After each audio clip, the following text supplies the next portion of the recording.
This morning, we're going to be talking about the wonder of the cell, and I am very excited to give this presentation. This is one I look forward to all of my presentations, but this one is just extra special to me. And as a cell biologist and a molecular biologist, I really like helping people understand the intricate designs of the cell, what goes on in there, all those processes, so that we can stand in even more awe of our Creator God. And I really believe that the design and the complexities of the cell are one way in which God has made himself known to us. Romans 1:20 says this: "For since the creation of the world, his invisible attributes, his eternal power and divine nature have been clearly seen, being understood through what has been made, so that they are without excuse." So what God is saying is there is enough evidence out there that he has created that people are without excuse. There's no excuse. They can know about the Creator God through what he has created. And so God makes himself known through his creation. Now, it's not perfect anymore. It used to be perfect before the fall, but it isn't. But nonetheless, Romans 1:20 was written well after the fall had occurred, and God says that he can still be known through what he has been made, even though it's not perfect anymore.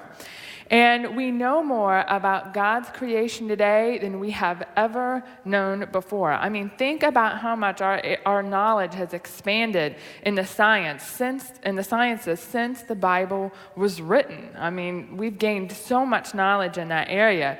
So I say people are really without excuse, okay? It can't be an excuse. And when I studied the complexities of DNA and the cell when I was in graduate school, it just was hard for me to understand and comprehend how someone could look at all of these things that we were studying and not give God the credit and not believe that God had done this. Instead, it was just the result of random chance over eons of time.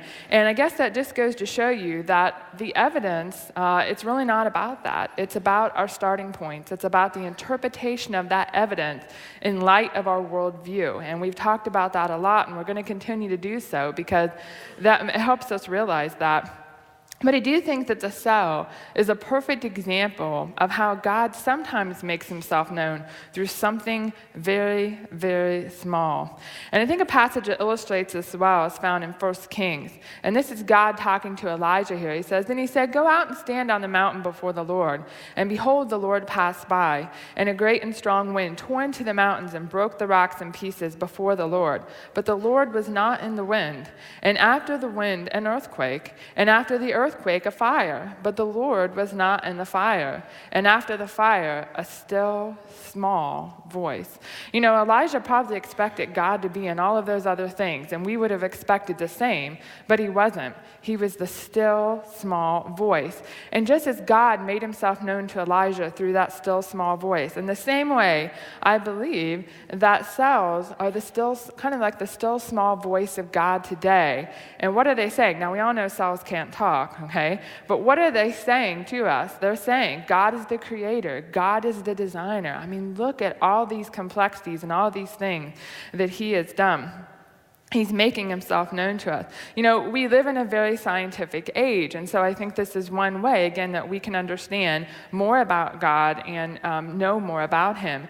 And I want to share with you in this presentation just some of the complexities of the cell. Okay, we can't cover a lot, but just some of those things to help you gain a greater appreciation for God and to visualize just one aspect of the still small voice of God today. It took a long time for us to understand that living things were composed of cells. We kind of take that for granted today, but that wasn't always known. A cell is considered the most basic unit of life. And it wasn't until the late 1600s that the term cell first came about. Robert Hooke was considered the father of microscopy.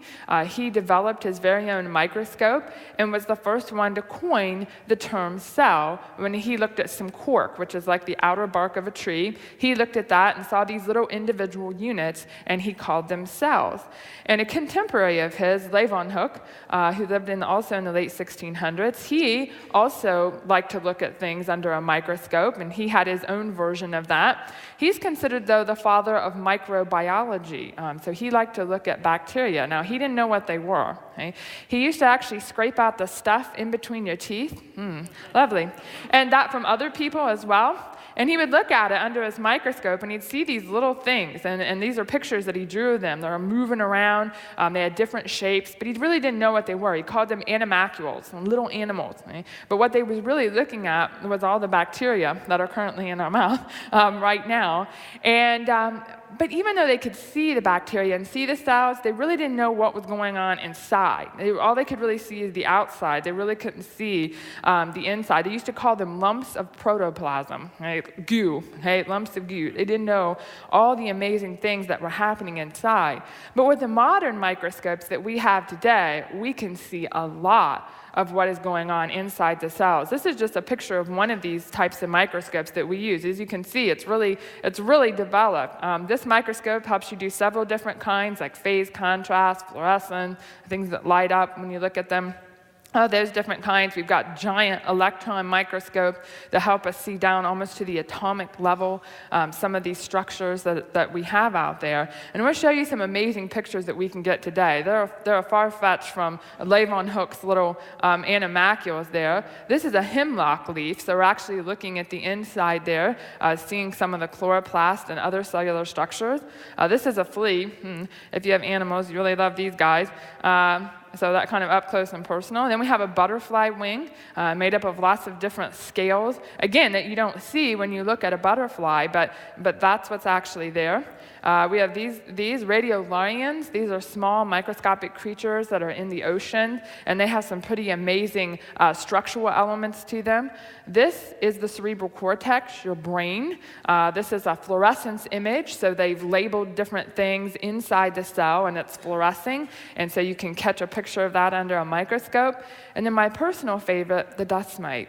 A lot of people don't like this guy, but he actually serves some pretty important functions. So we can see, I mean, it looks like something out of some sort of alien movie that you would see, but there's lots of these tiny things, all over this room right now. But we can see that. We can analyze those things. We've come a long way in being able to visualize cells and what goes on inside of cells. And a few years ago, there was a computer animation that was produced called The Inner Life of the Cell. That was the name of it, and it was a collaboration between Harvard University and Ex Vivo, which is a scientific animation company. And it was a nice collaboration because the scientists came together with the computer animators to help the computer animators know what these things look like and how they should act in the cell. And I was just amazed when I saw it. I'll be honest with you. I've studied these structures for a lot of years, but I've never seen them put together like this. And I know it's very realistic because, again, like I say, I've studied them. You can go out there in the literature and find pictures of them, but they put them together in an animation so you can actually see how all these things work together. But I want to give you kind of a big picture of what you're going to see. And then we're going to talk about it in more detail because I think the more that we can understand about it, the more in awe we can stand of our Creator God. So the big picture, so here's what's happening. Neutrophil extravasation. What is that? Hey, don't worry, we're going to define these terms because those are some big terms. Neutrophils are white blood cells. Now, we all pretty much know what white blood cells are. They are part of the immune system, and they're very important for fighting against infection and disease. And that's what neutrophils are. They're just a type of white blood cell. Now, they exist in our bloodstream along with the red blood cells.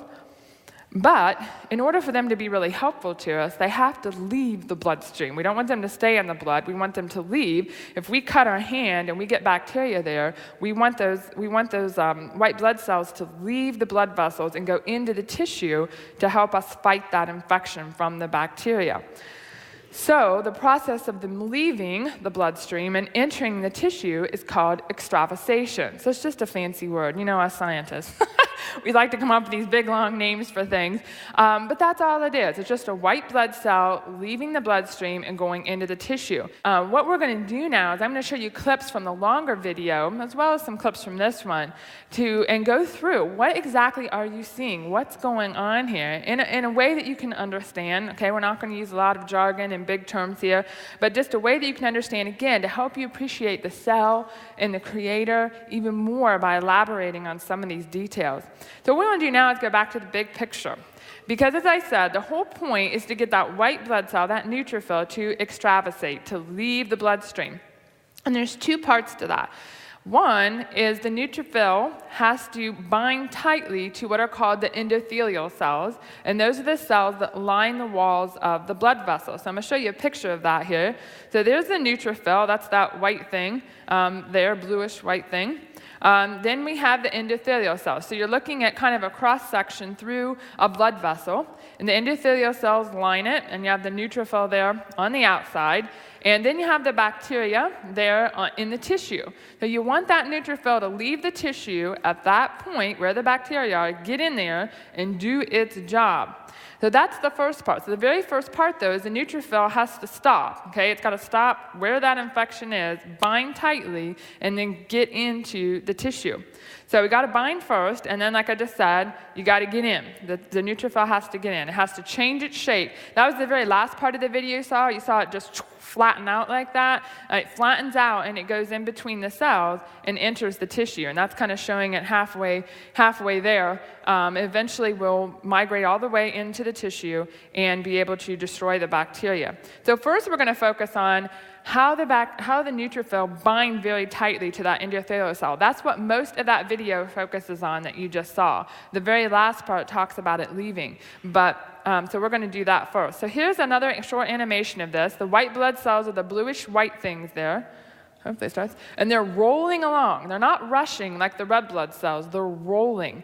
And the reason for that is because of interactions that occur between proteins on the surface of the white blood cell, or the leukocytes, and the endothelial cells. So these proteins are constantly binding to one another and breaking, binding and breaking, binding and breaking. So that's why it's rolling. Okay? It's not rushing through. The red blood cells, they don't do that. And you want the white blood cells to roll. We don't want them to rush. Okay? We want them to check out what's going on. We want them to stop if there's a problem. There's a very good reason for that.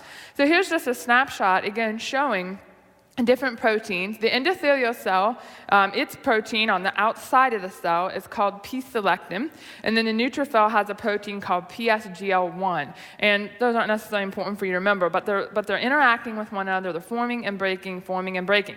Well, okay, that's fine, but we got to get to stop. Okay, we don't want that to continue to happen. We want it to stop where we need it to get in. So how does this white blood cell is just rolling along? How does it know where those bacteria are? It doesn't have eyes. It can't see it. Okay. It doesn't know. So how does it figure that out? How does it know, oh, this is where I need to stop, and this is where I need to go in? Well, when you have a bacterial infection or a viral infection, your body, especially when talking about bacteria, sends out perfumes, okay, so to speak, attractants to say, come here and help, okay? This is where we need these white blood cells. We need them here. And they come in lots of different forms, chemokines, interleukins, prostaglandins, leukotrienes, all of these that you see here are being released here in the tissue, and they're going to go out to these endothelial cells and become attached to them. And that's going to be like a signal, like a flag going, help, help, okay? You guys need to come in here and help us out and take care of this problem. So that's what's going to happen. So we're going to talk a little bit about how these endothelial cells are reacting and what they're doing to get these neutrophils in here.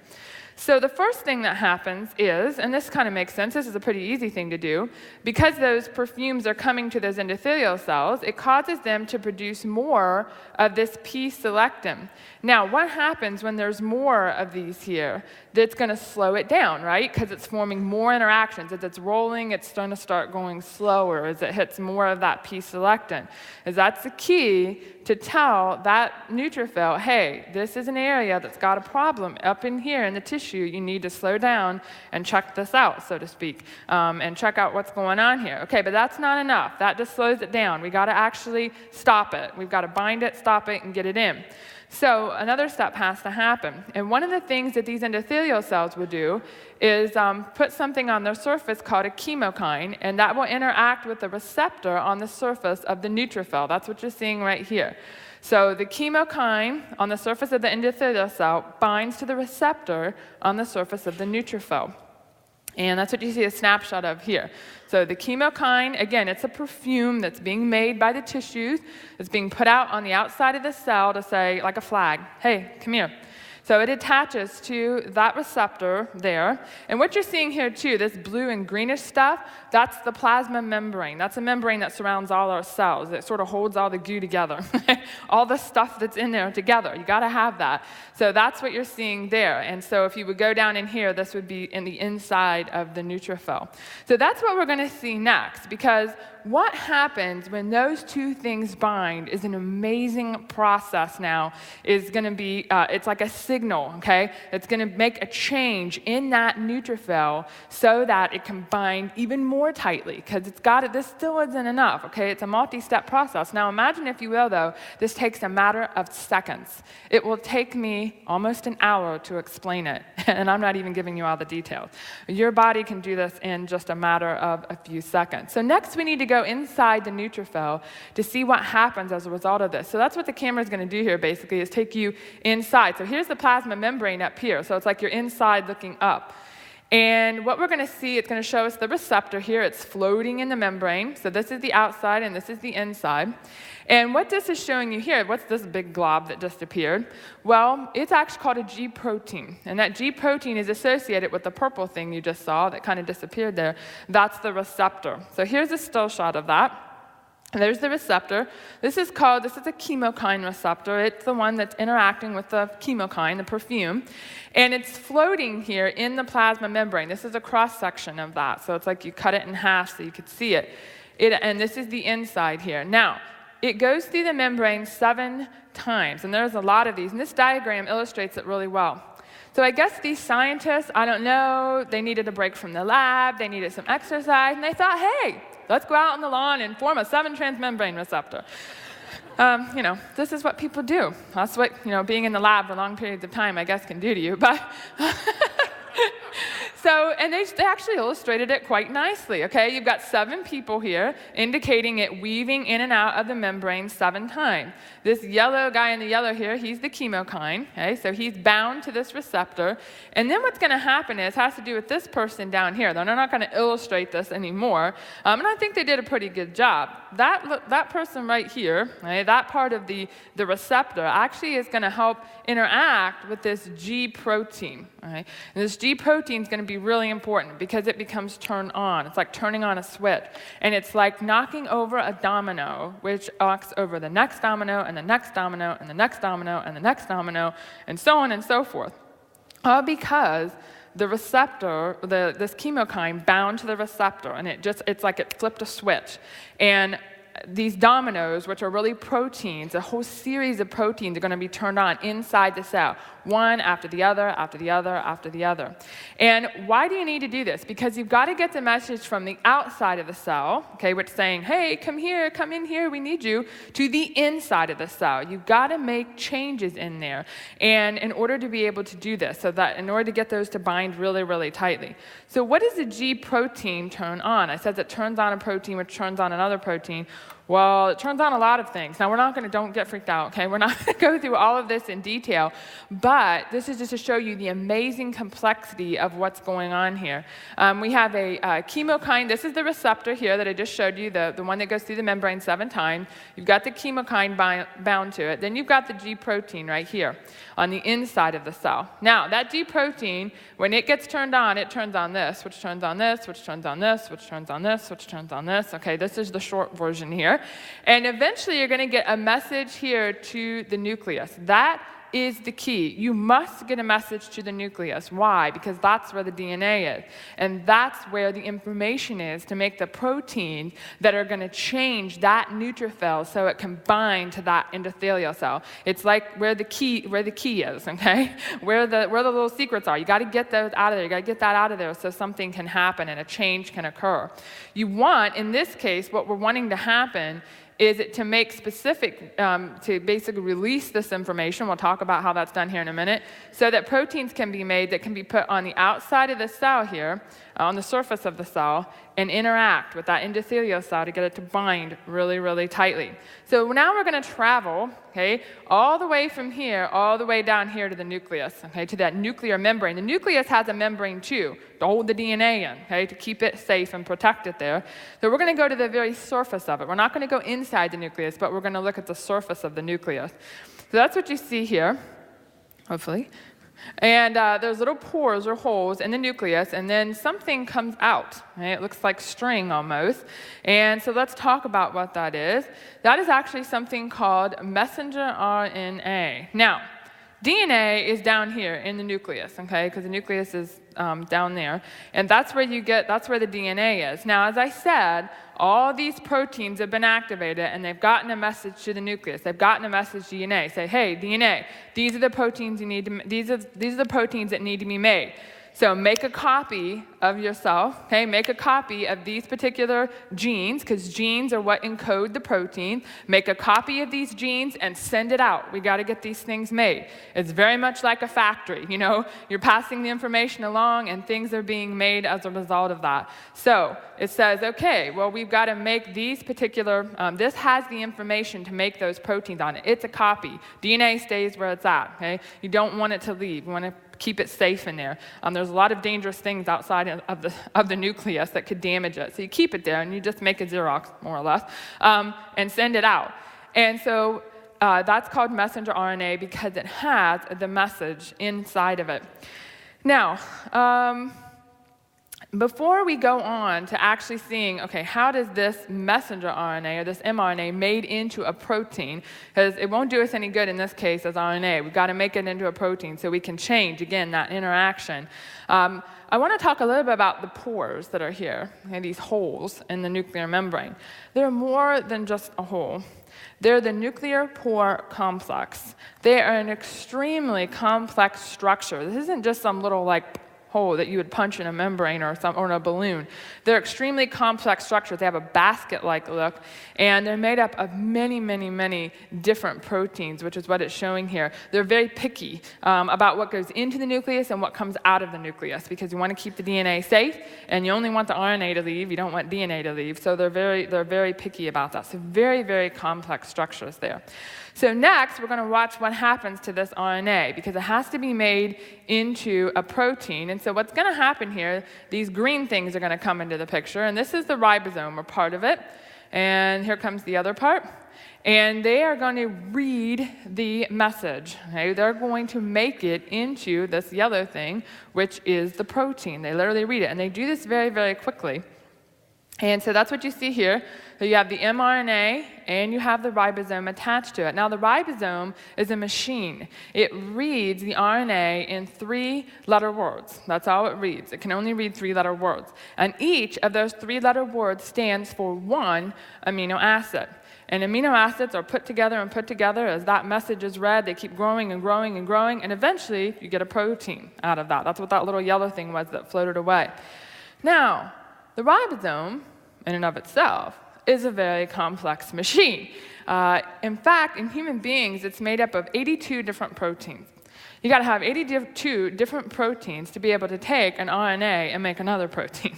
And that's the complexity here. It's a very large conglomerate of proteins, and you see the messenger RNA in here, and it reads it, and this is the amino acids. Again, reading it in 3-letter words, and each of those stands for an amino acid, a different color segment you see here that's growing and growing and growing, and eventually that becomes the protein.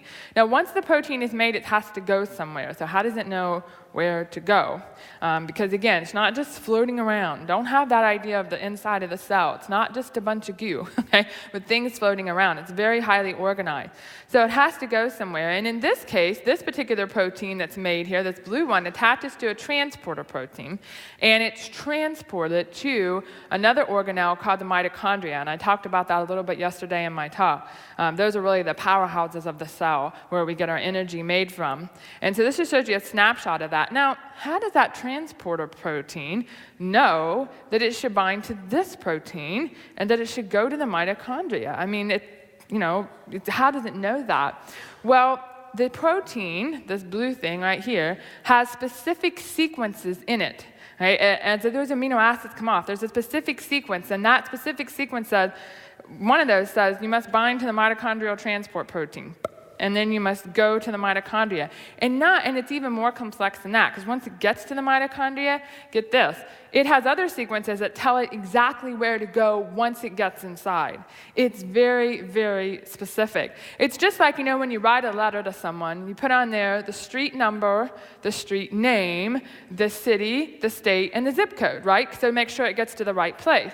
Well, that's exactly like these proteins, what they have in them. Not only do they have a function, they do something in the mitochondria in this case, they've got a street number, a name, a city, a state, and a zip, okay? All in their sequence to get them to the right place, not only to get them to the mitochondria, but get them to the right place in the mitochondria. And if even one of those is messed up, people can have very severe disorders as a result of that. I mean, one little thing is wrong, and all of that can be, lead to a lot of problems in the individual. Now, sometimes proteins have to undergo further modifications. They can't just, bind to the transport protein and go where they need to go. A lot of times, proteins need to have sugars added to them or other changes that have to occur. So in that case, we have to take them to the ER. Now, this is not the emergency room, okay? This is the endoplasmic reticulum, okay? We'll just call it ER. That's a little bit easier to say. So we're going to take them to the ER, so that those changes can be made. Now that's what you're going to see here. This particular RNA is encoded for a protein that needs to go to the ER. So there's a transport protein that brings it here and sets it down on the ER, a pore or a hole in it, and it still reads the RNA, but you notice the protein here is going inside the ER. It makes it right inside so that the modifications can occur. You see a snapshot of that here. Again, we didn't see the transport protein, and something the video really didn't show, but a little bit of that protein is made, just a little bit, when that ribosome binds, and that's enough. That's a signal that says, bind to this ER transport protein, take it to the ER. So it knows to do that, just like for the mitochondria. So it takes it to the ER, and again, the ribosome reads the messenger RNA, and the protein is made, but this time inside the ER, not just out there in the cell. And so, again, the whole point of this, and this is going to be important for the proteins that we're dealing with. We need protein to make our change occur. Remember, I'm going to keep taking you back here. The whole idea of this, and that's why I say it's easy to get lost in the details, isn't it? I mean, why is all this happening again? Because we want that neutrophil to bind really, really tightly to that endothelial cell. So this is what it takes to get it there, okay? We've got to make changes. We've got to put certain other proteins on the surface to get those to bind really, really tightly. So, it takes us a while to explain that, but that's what's going on. Now that the proteins have been modified inside this ER, okay, once they've had their changes occur, they next need to get to their final location. This is my favorite part of the entire video. And so I'm going to show you 2 clips because I like it so much that illustrate this. And maybe you saw me smiling extra big when we were watching it. So here we go. So these little vesicles kind of pinch off the ER that have the proteins in them, and then you're going to see this guy right here, okay? This is called a motor protein, and it's got a very big cargo here from the ER that has those proteins inside of it, and it's walking. It's walking along structures inside the cell. Let's see another photo of that. Here we go. Okay, this is called a microtubule. And this motor protein literally walks step by step by step. Every time it takes a step, it uses energy. That's why you need to eat your Wheaties in the morning, okay? This is going on inside of every cell that you have in your body all the time. Okay, all the time. This isn't just specific to the neutrophil. This is happening in all of our cells. That's what's, and a lot of these processes that I'm talking about isn't exclusive to the neutrophil. So I showed my daughter this. My daughter's 5.5, and I was trying to get her really amazed. And she says, "Is that going on inside your body too, Mommy?" I don't know. I may have freaked her out a little bit more, but I said yes. And so she just kind of stood there and watched it, because it is so neat and so amazing to think that these things are walking inside our cells right now. And so here's just showing you the vesicles themselves, the little pieces of membrane that have the proteins inside of them, because they have to get to their final locations. And I want you to remember, too, this is not just some fancy computer animation. This is reality, okay? We know that this is what happens. In fact, I just read a paper literally last night, or a news story about that they are able to visualize this even better now inside the cell, how these things walk. So here's another picture showing it. This is the motor protein itself. You have many different motor proteins inside your cells. Some walk this way, some walk this way, some walk both ways. It depends on where they need to go. They have different tails here. This is called the tail of the protein. And the vesicle itself has certain proteins, which you can kind of see here on the surface. So depending on where the proteins inside need to go, the proteins on the surface differ, and they associate with different motor proteins. Very organized to get it to the right place at the right time. Now, they're walking on a structure called microtubules, and these are the highways of the cell. That's the best way I know to describe it. This stuff is not just floating around inside of there, okay? It's taking the highway. It's being carried here by this motor protein. It's called the head of the protein, and it walks step by step by step, which I'll kind of show you here, down this microtubule.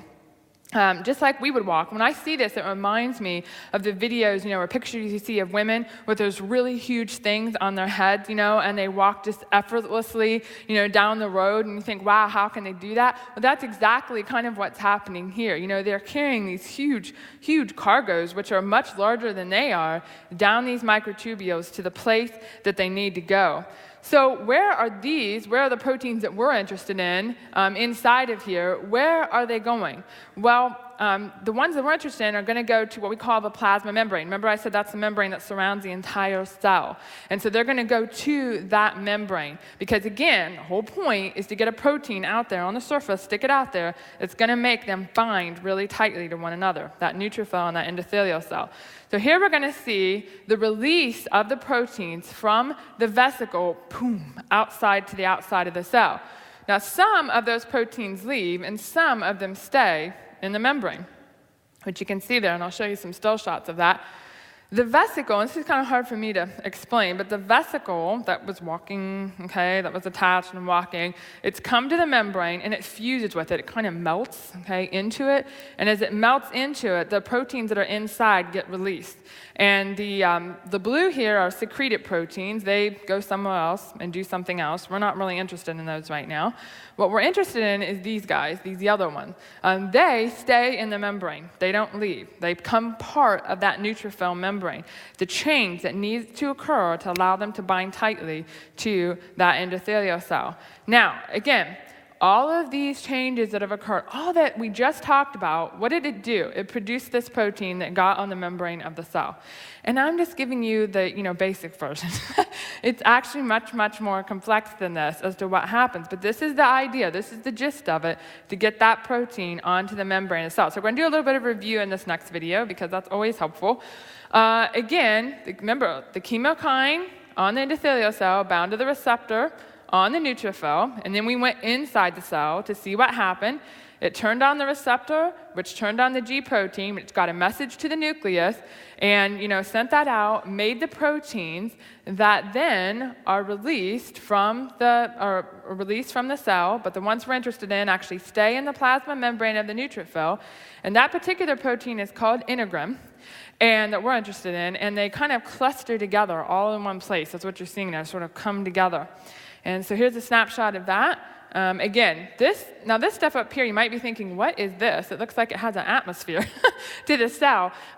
This is called the extracellular matrix. Think of it as the glue that kind of holds all the cells together, okay? It's the stuff kind of in between the cells. And this is the plasma membrane of the neutrophil, and then you have the integrin there. Now, in this next video, what you're going to see is that integrin has to change shape. And it changes shape by basically extending itself. Boom. It extends itself, and this is the endothelial cell up here, and this is a protein called ICAM that's associated with the endothelial cell, and that is the final step, at least as far as the binding occurs. You need that integrin to bind to that ICAM there, and that's what you see happening. So all of that we just talked about, the whole point was to get this integrin. It changes shape, extends itself, binds to the ICAM, and finally, we've accomplished the ability to stop that neutrophil dead in its tracks, okay? We've got to stop it because that's where we want it to enter the tissue. So that's what you see represented here. We've got the endothelial cells up here, and we've got the ICAM here, and we've got the integrin here. So they've had that final interaction, that stopping interaction. Now, what happens next? Because remember what we said, there's two steps. You got to bind, and it's got to change shape to get in. So how does it change shape? Now, how does it know to change shape? Because that's the next thing that makes sense that it would have to do. Well, now, we're not going to go into all the detail on this one because the video doesn't either. But when this ICAM binds to integrin, guess what? You set off a whole chain reaction inside the cell all over again. This integrin turns on a protein, which turns on another protein, which turns on another protein, just like we saw before, only this is a whole different set of proteins, okay? Because these are proteins that are not wanting it to bind, but rather to flatten out, to change shape, and get into the tissue. Whole different set. And scientists are still trying to figure out how cells keep all this straight. It's all in there. How does it keep it straight? They've even believed there's certain proteins called scaffolding proteins where they'll fit in the order they're supposed to be activated in. So they all just fit there waiting for that first one to be turned on and boom, boom, boom. Because how do you organize all of this? It's just so amazing. So the idea here now would be to get a message to the nucleus to say, hey, we need to change shape. So now you need to produce proteins that are going to cause a shape change. So to flatten that cell out so it can get into the tissue and do this. So a very, very complex thing that's going on here. Totally different set of reactions, totally different proteins, totally different DNA that's being told to do something, totally different RNA. All of this in a very short, like literally seconds, period of time. Just amazing. So next, again, like I said, the neutrophil has to change shape. And we've done the binding, so we did that first part. We said that's the first thing that has to happen. And then we said it needs to get in. It needs to actually kind of really morph here, change shape, and get in between these cells and get into where the bacteria is. So I'm going to show you a video of that here again. There's the white blood cell rolling along. So all those interactions that took me forever to talk about just happened like that. And it changes shape. It literally just flattens itself out, so it becomes very two-dimensional, and then it will squeeze in between these two endothelial cells and get into your tissue. Now, what happens is a massive reorganization of the skeleton of the cell. Not only do you have a bony skeleton, but the cell itself has a skeleton.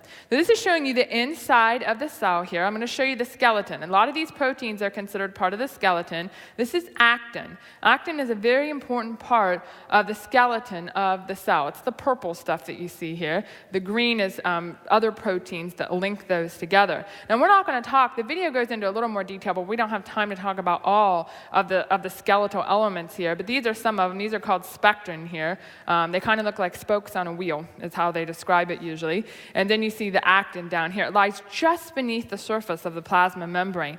And it's composed, like I said, of a lot of different protein. It provides shape and stability to the cell. It's rigid yet flexible, much like our bony skeleton. I know for as many times as I've seen my daughter fall, I'm glad she's got a somewhat flexible skeleton, okay? If it didn't have a little bit of give, right, it would shatter and break. So it needs that flexibility. But some cells, okay, unlike what our bony skeleton can do, the cytoskeleton can actually massively change so that it's very, very dynamic. We're not that dynamic. We can't flatten ourselves out and go under doors unless we're like Mr. Incredible or something. It's not going to happen, okay? That's not possible. We can't do that, but our cells can. They can actually morph, so to speak. They can flatten out. They can change shape and do that. And one of the ways they do that is by changing the actin, which again you see here. If you go just beneath the surface of the cell, the actin is like steel girders, okay? It's very parallel rows that are bound together with other proteins. And again, it depends on where you're at in the cell, actually what the actin looks like, because actin is a major component of that skeleton of the cell. This is kind of showing you that. This is a cross-section of, went just beneath the plasma membrane, just beneath it, showing you the different ways the actin can look depending on where you're at in the cell. Really near the cell membrane or the plasma membrane, it's very tight. You can't see individual filaments, real tight together, like steel girders on a building. But as you go further down into the cell, it becomes like a spider web, kind of meshy and networky. Again, the idea is to have rigidity yet flexibility. It's got to have both. It has to have kind of an even amount there. Now, when you get down into that meshy part, there's a lot of activity that's going on.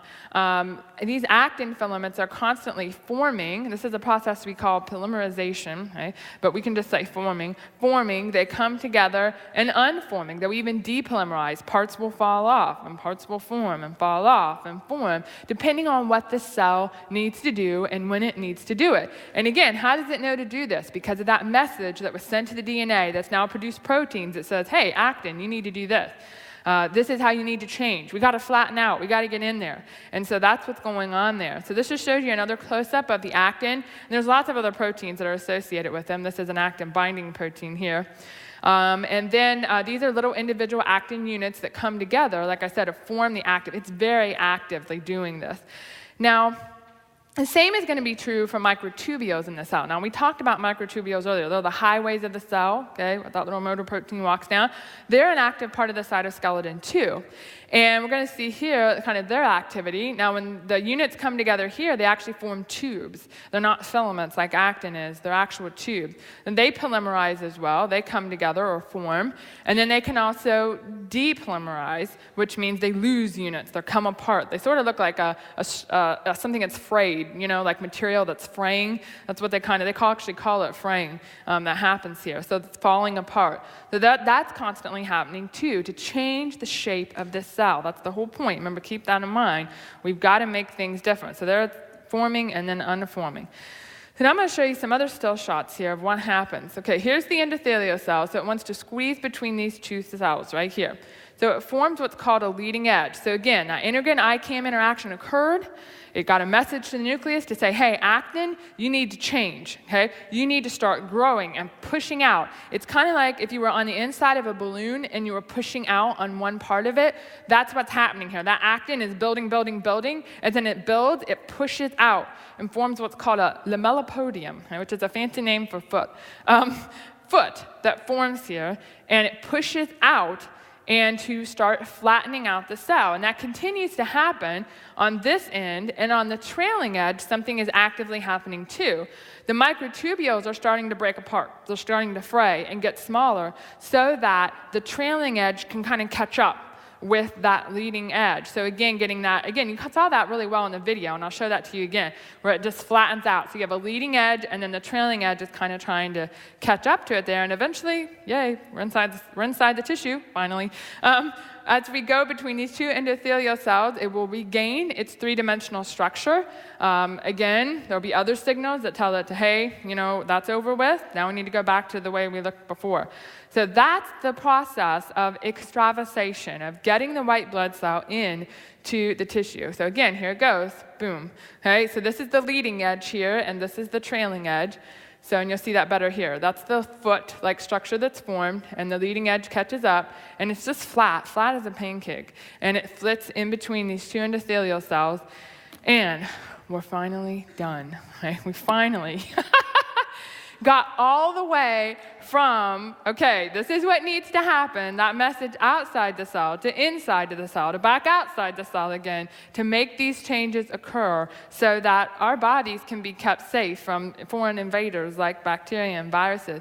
Again, Romans 1:20 says that we can know about God through what he has made. And in today's world, we can clearly see the complexities of the cell and thus know of God's intelligence and power. Cells are very much the modern version of the still small voice of God. But you know what? There are people out there who still do not believe that. And it's amazing to us. We sit here and we look at this and we talk about this, and especially as myself, someone who's really studied it in detail, and you think, how can they? Fine, someone can look at a sunrise and sunset and say there isn't a God, but how can you look at this and say that there isn't a God? And what we learn from this is that while evidence, for example, the complexity of the cell, while it's a good argument for God, the existence of God and the truth of his word, it's really not the best argument, because evidence is always going to be subject to the rescuing devices of the evolutionists. There's always going to be an Oort cloud that sends comments. That explains, what they need to explain. There's always going to be, for them, some mechanism or process that caused this complex structure or mechanism in the cell to come about that, maybe doesn't work anymore today, or, it only, we just haven't found it yet. Okay, and then you're kind of at a dead end, right? And, we think about that we have problems with this, but you know what? Even Jesus Christ had problems with this, that people didn't believe the evidence. Matthew 28:16-17, and the 11 disciples went away into Galilee to the mountain which Jesus had appointed for them. When they saw him, the evidence, they worshiped him, but some doubted. They had God incarnate standing in front of them, and they refused to believe. That's just amazing to us. So you know what? But what's really neat, and then we see throughout Scripture, but especially here at the time of the resurrection, in Luke 24, we see several examples of Jesus reasoning with the disciples from the Scripture, and what happened? They believed. It wasn't enough for them to just see Jesus Christ. He had to reason with them from the Scriptures, just like we need to do. And beginning at Moses and all the prophets, he expounded to them in all the Scriptures the things concerning himself. So they rose up at that very hour and returned to Jerusalem and found the 11 and those who were with them gathered together, saying, "The Lord is risen indeed and has appeared to Simon." They believed. He reasoned with them from the Scripture, and they believed. And while I just stand amazed when I look at the complexity of the cell, and I, again, just want to say, my God, how great thou art. It is a good argument. There's no doubt about it. Evidence is a good argument. And Dr. Lyle, in his next presentation on nuclear strength apologetics, is going to tell you how to use evidence in the creation apologetic. It's very, very important. But at the same time, I realize the ultimate argument is to contrast our worldview with theirs and show them that all knowledge and truth is based on the Word of God. That's the most important thing.